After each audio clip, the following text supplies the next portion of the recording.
ఓం శ్రీ గురుభ్యో నమః. ఓం శ్రీ పరమాత్మనే నమః. జై శ్రీకృష్ణ. బాహ్యస్పర్శేష్వసక్తాత్మా విందత్యాత్మని యత్సుఖం స బ్రహ్మయోగయుక్తాత్మా సుఖమక్షయమశ్నుతే. 21వ శ్లోకం యొక్క భావాన్ని పరిశీలించినట్లయితే, బాహ్యమైన ఇంద్రియ సుఖాలపై మమకారాసక్తులు లేనివారు ఆత్మయందే దివ్యానందాన్ని అనుభవిస్తారు. యోగం ద్వారా భగవంతునితో ఐక్యమై అంతులేని ఆనందాన్ని కూడా అనుభవిస్తారు. అర్జున, ఏ హి సంస్పర్శజా భోగాః దుఃఖయోనయ ఏవ తే ఆద్యంతవంతః కౌంతేయ నతేషు రమతే బుధః. 22వ శ్లోకం యొక్క భావాన్ని పరిశీలించినట్లయితే, ఇంద్రియ వస్తు విషయ సంపర్కం వలన కలిగే భోగాలు ప్రాపంచిక మనస్తత్వం ఉన్నవారికి ఆనందదాయకంగా అనిపిస్తుంది. అర్జున, అవి యథార్థంగా దుఃఖహేతువులే. ఇటువంటి సుఖాలకు ఒక ఆది అంతం ఉంటాయి. కాబట్టి జ్ఞానులు అనేవారు వీటి యందు ఎప్పటికీ రమించరు. అర్జున, శక్నోతి హైవ యస్సోఢుం ప్రాక్షరీర విమోక్షణాత్ కామక్రోధోద్భవం వేగం సయుక్తస్స సుఖీ నరః.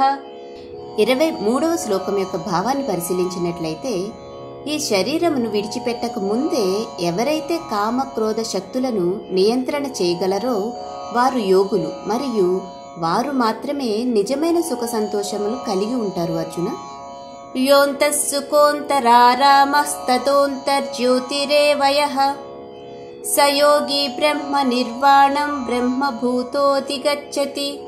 24వ శ్లోకం యొక్క భావాన్ని పరిశీలించినట్లయితే, ఎవరైతే తమలో తాము ఆనందంగా ఉంటారో, లోనున్న పరమాత్మ యొక్క ఆనందాన్ని ఆస్వాదిస్తూ ఉండి అంతర్గత జ్ఞానం వెలుగుచే ప్రకాశిస్తూ ఉంటారో, అటువంటి యోగులు భగవంతునితో ఏకమై భౌతిక ప్రాపంచిక అస్తిత్వం నుండి విముక్తులవుతారు. అర్జున, లభంతే బ్రహ్మ నిర్వాణం ఋషయః క్షీణకల్మషాః చిన్నద్వైధాయతాత్మానః సర్వభూతహితే రతాః.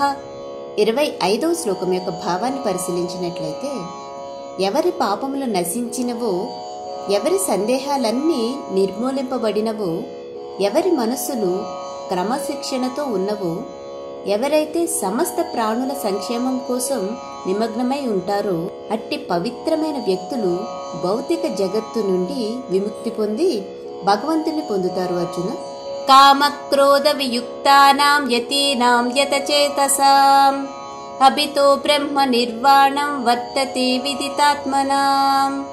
26వ శ్లోకం యొక్క భావాన్ని పరిశీలించినట్లయితే, నిరంతర ప్రయాస ద్వారా కామక్రోధముల నుండి బయటపడిన వారు, మనస్సుని నిగ్రహించిన వారు, ఇటువంటి సన్యాసులకు ఇహ పరలోకములలో భౌతిక అస్తిత్వం నుండి విముక్తి లభిస్తుంది. అర్జున, స్పర్శాన్ కృత్వా బహిర్బాహ్యాన్ చక్షుశ్చైవాంతరే భ్రువోః ప్రాణాపానో సమౌ కృత్వా నాసాభ్యంతరచారిణౌ యతేంద్రియమనో బుద్ధిః మునిర్మోక్షపరాయణః విగతేచ్ఛా భయక్రోధః యస్ సదా ముక్త ఏవ సః.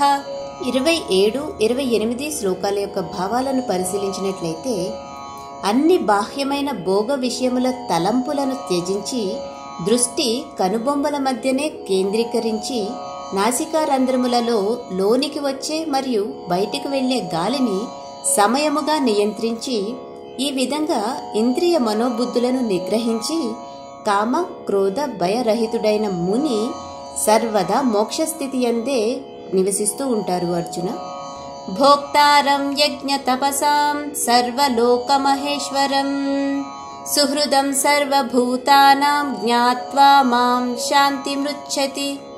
29వ శ్లోకం యొక్క భావాన్ని పరిశీలించినట్లయితే, సమస్త యజ్ఞములకు తపస్సులకు భోక్తని నేనే అని, సమస్త లోకములకు అధిపతిని అని, మరియు సర్వప్రాణుల యొక్క నిస్వార్థ మిత్రుడిని అని కూడా ఎవరైతే తెలుసుకుంటారో వారు శాంతిని పొందుతారు. అర్జున, ఓం తత్సదితి శ్రీమద్భగవద్గీతాసు ఉపనిషత్సు ब्रह्मविद्यायां योगशास्त्रे श्रीकृष्णार्जुनसंवादे सन्न्यासयोगो नाम 5मोऽध्यायः।